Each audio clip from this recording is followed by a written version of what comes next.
నమస్తే అండి. నేను మీ Kalyani. Welcome to our channel Kalyani kitchen Kadapa. ఈరోజు ఈ వీడియోలో కరకరలాడే స్నాక్స్ రెసిపీ తయారు చేసి చూపించేస్తున్నాను. అవేమిటంటే మైదా పిండితో పప్పు బిళ్ళలు. దగ్గరలో సంక్రాంతి పండుగ అయితే వచ్చేస్తుంది కదా! ఈ సంక్రాంతి పండుగకి ఈ మైదా పిండితో తయారు చేసిన పప్పు బిళ్ళలు నచ్చితే మీరు కూడా ఇంట్లో ప్రిపేర్ చేసుకోండి. కరకరలాడుతూ సూపర్‌గా అదిరిపోతాయి టేస్ట్ అనేది. మైదా పిండితో నేను ఎలా తయారు చేస్తానో మీకు కూడా చూపించేస్తాను, చూసేయండి. ఫస్ట్ టైం చూస్తున్నట్లయితే నా ఛానల్ని సబ్స్క్రైబ్ చేసుకోండి. ఆల్రెడీ చేసిన వాళ్ళైతే ఒక చిన్న లైక్ చేసి హైప్ ఇవ్వండి. ఇక్కడ నేను ఫుల్ ఒక కప్పు నిండా మైదా పిండి తీసుకున్నాను. ఇది 1/2 కిలో వరకు ఉంటుంది. జల్లించి తీసుకున్నాను. 1/2 కిలో మైదా పిండి ఒక 25 పప్పు బిళ్ళల వరకు వస్తాయి. మేమైతే పప్పు బిళ్ళలు అంటాము. కొంతమంది అయితే పప్పు చెక్కలు అంటారు. ఒక్కొక్క ప్రాంతంలో ఒక్కొక్క విధంగా పిలుస్తూ ఉంటారు. నేనైతే పప్పు బిళ్ళలు అంటున్నాను. మీరు ఎంతైతే మైదా పిండి తీసుకుంటారో దాన్ని బట్టి పప్పు బిళ్ళలు అనేది వస్తాయి. కాబట్టి ఎంత కావాలో ఈ టైంలో అనేది తీసుకొని జల్లించి పక్కన పెట్టుకోండి. నెక్స్ట్ స్టవ్ వెలిగించేసి ఒక లోతుగా ఉన్న ఒక పాత్ర అయితే పెట్టుకోండి. అందులో ఒక 1/2 కప్పు వరకు నీళ్ళు వేసుకోవాలి. ఆ కప్పుతోనే ఫుల్ కప్పు మైదా పిండి తీసుకున్నాం కదా, అదే కప్పుతోనే 1/2 కప్పు నీళ్లు కరెక్ట్ గా సరిపోతాయి. ఎక్కువ పట్టవు, తక్కువ పట్టవు, కరెక్ట్ గా సరిపోతాయి. కొలతలు అనేది కరెక్ట్ గా తీసుకున్నారంటే మీకు కూడా పప్పు బిళ్ళలు అనేది కరకరలాడుతూ బాగా క్రిస్పీగా వస్తాయి మీకు కూడా. నేనైతే ఇక్కడ ఒక 1/2 కప్పు వరకు నీళ్ళైతే వేసాను. నెక్స్ట్ అందులోకి టేస్ట్ కి సరిపడా సాల్ట్ అయితే వేస్తున్నాను.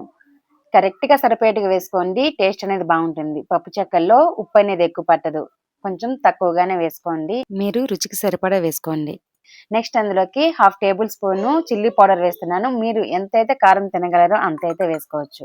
నెక్స్ట్ ఇందులోకి 1/2 టీ స్పూన్ వరకు వాము వేస్తున్నాను. వాము వేయడం వల్ల డైజెషన్ బాగా అవుతుంది, అలాగే మంచి ఫ్లేవర్ ఇస్తూ ఉంటుంది. పప్పు బిళ్ళలు కూడా టేస్టీగా ఉంటాయి. ఇంతే వేసుకోవాలని ఏం లేదు, మీరు తీసుకున్న మైదా పిండిని బట్టి ఇంగ్రీడియంట్స్ వేసుకోవాల్సి ఉంటుంది. నెక్స్ట్ అందులోకి 2 టేబుల్ స్పూన్స్ పచ్చిశనగపప్పు వేసాను. మీకు సరిపడైతే వేసుకోండి. నెక్స్ట్ అందులోకి 2-3 టేబుల్ స్పూన్స్ ఆయిల్ వేసుకోవాలి. ఆయిల్ వేయడం వల్ల పప్పు బిళ్ళలు అనేది బాగా గుల్లగా వస్తాయి. 1/2 కిలో మైదా పిండికి 3 టేబుల్ స్పూన్స్ ఆయిల్ అయితే సరిపోతుంది. పప్పు బిళ్ళలకు కావాల్సిన పదార్థాలన్నీ వేసేసాను. ఈ నీళ్ళు అనేది మరుగుతూ ఉంటాయి. శనగపప్పు ఉడికించుకోవాల్సిన అవసరం లేదు, నీళ్లు ఉడుకుతూ ఉంటే చాలు, వేడెక్కితే చాలు. అలా వేడెక్కిన తర్వాత ఫ్లేమ్ ని లో ఫ్లేమ్ లో పెట్టేయండి. ముందుగా తీసి పెట్టుకున్న మైదా పిండిని వేసుకోవాలి. వేసిన వెంటనే ఒకసారి గరిటెతో బాగా కలిపేయాలి. వేసిన వెంటనే ఉండలు కట్టేస్తాయేమో అని చెప్పేసి కంగారు పడాల్సిన అవసరం లేదు. ఉండలు కట్టినా కూడా పర్వాలేదు, తర్వాత మనము బాగా కలిపేసుకుంటాం. కంగారు పడాల్సిన అవసరం లేదు. గరిటెతో ఒకసారి బాగా కలిపేసిన తర్వాత స్టవ్ ఆఫ్ చేసేయండి. ఇంకా మనము మంట పైన ఉడికించుకోవాల్సిన అవసరం లేదు. ఒక 1/2 మినిట్ పాటు గరిటెతో కలిపేయండి. ఈ పిండి మనకి వేడిగా ఉన్నప్పుడే దీనిని చపాతి ముద్దలాగా కలుపుకోవాల్సి ఉంటుంది. వీలైనంత వరకు చేతితో లేదా చేతికి ఒక తడిగుడ్డ పట్టుకొనైనా బాగా కలుపుకోవాలి. చల్లారిందంటే అంతగా బాగుండదండి. వేడి మీదనే మనం చపాతి ముద్దలాగా తయారు చేసుకోవాలి. చూడండి, వేసే నీళ్ళలో లోపల తేమ అనేది ఉంటుంది. మనకి పైన ఈ విధంగా పొడి పొడిగా కనిపిస్తుంది, కానీ తేమ అనేది లోపల ఉంటుంది. ఈ విధంగా కాలుతూ ఉంటే చేతికి చల్లనీళ్ళు అద్దుకుంటూ ఈ విధంగా గట్టిగా నొక్కుతూ ముద్దలాగా తయారు చేసుకోవాలి. వీలైనంత వరకు వేడిని తట్టుకోగలము అనేంత వరకు బాగా ఫాస్ట్ గా కలిపేయండి. ఇంక వేడి ఎక్కువైనప్పుడు చేతికి కొంచెం కొంచెం నీళ్ళు అద్దుకుంటూ కలుపుకోండి, సరిపోతుంది. ఇదే విధంగా మీకు అవసరమైతే నీళ్ళు అద్దుకోండి, వేసుకోవద్దండి. నీళ్ళు అద్దుకుంటూ ఈ విధంగా కలుపుకుంటూ ఉండండి. ఆ విధంగా సాఫ్ట్ గా అయ్యేంత వరకు కలుపుకోవాలి.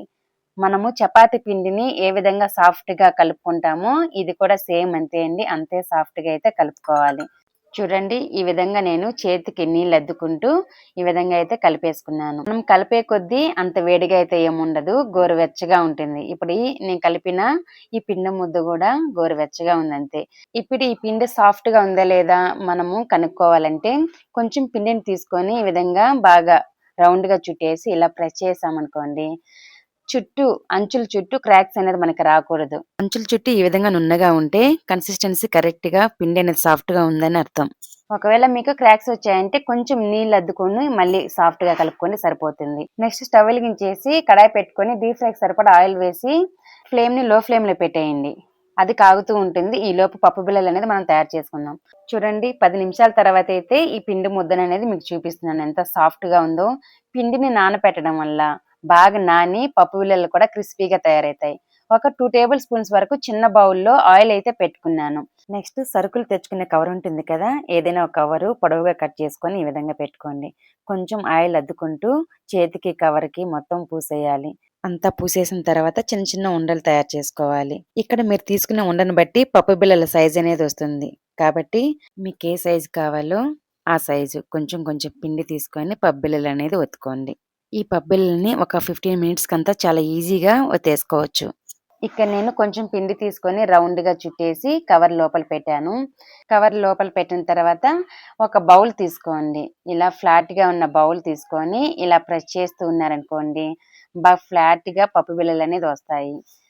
ఎక్కువ మందంగా అనేది ఉండకూడదు, పల్చగా ఉండాలి. మరీ ఎక్కువ పల్చగా చేయకూడదు, ఈ సైజులో ఉండాలి. వీలైనంత వరకు పల్చగానే చేయండి. ఎక్కువ మందం కన్నా కూడా పల్చగా ఉంటేనే పొంగుతూ ఉంటాయి, కరకరలాడుతూ కూడా వస్తాయి. ఇదే విధంగా అన్ని ప్రిపేర్ చేసుకొని ఒక ప్లేట్లో పెట్టుకొని ఇక్కడ ఆయిల్ అయితే వేసేయాలి. ఆయిల్ అనేది ఎక్కువ వేడిగా ఉండకూడదు, నార్మల్గా ఉంటే సరిపోతుంది. ఫ్లేమ్ కూడా లో టు మీడియం ఫ్లేమ్లో ఫ్లేమ్ని అడ్జస్ట్ చేసుకుంటూ ఫ్రై చేసుకోవాల్సి ఉంటుంది. చూడండి, ఇక్కడ కడాయికి సరిపడా అయితే వేసాను, అవి పొంగుతూ వచ్చాయి. అలా పొంగాలి. అలా పొంగిన వెంటనే ఫ్లేమ్ తగ్గించేయండి. తగ్గించిన తర్వాత ఒక సైడు బాగా గోల్డెన్ కలర్లో ఫ్రై అయి ఉంటుంది కదా, ఇంకో వైపు తిప్పుకోండి.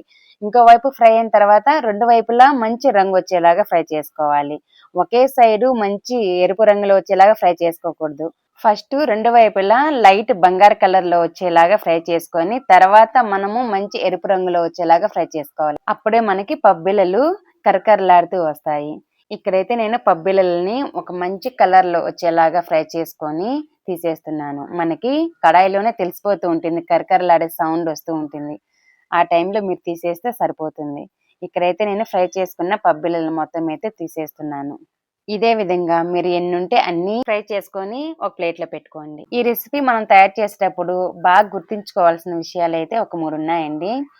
బాగా పిండి అనేది కరెక్ట్గా కలుపుకోవాలి. లో టు మీడియం ఫ్లేమ్లో ఫ్లేమ్ని అడ్జస్ట్ చేసుకుంటూ బాగా ఫ్రై చేసుకోవాలి. ఇవి పూర్తిగా చల్లారిన తర్వాతే స్టోరేజ్ చేసుకోవాలి. నేనైతే ఒక 3 గంటల నుండి 4 గంటల వరకు బయటే ఉంచి బాగా పూర్తిగా చల్లారిన తర్వాత స్టోరేజ్ చేసుకున్నాను. అంతే అండి, మైదా పిండితో తయారు చేసుకునే పబ్బిళ్ళలు అయితే రెడీ అయిపోయాయి. చాలా సింపుల్ ప్రాసెస్ లో చూపించేశాను. టేస్ట్ కూడా చాలా బాగుంటాయి, అసలు ఎక్స్పెక్ట్ చేయరు అంత బాగుంటాయి. ఈ రెసిపీని ఇస్తే సంక్రాంతి పండగకి తయారు చేసుకోండి. ఫుల్ వీడియో చూసిన వాళ్ళందరికీ చాలా థ్యాంక్ యూ అండి. బాయ్.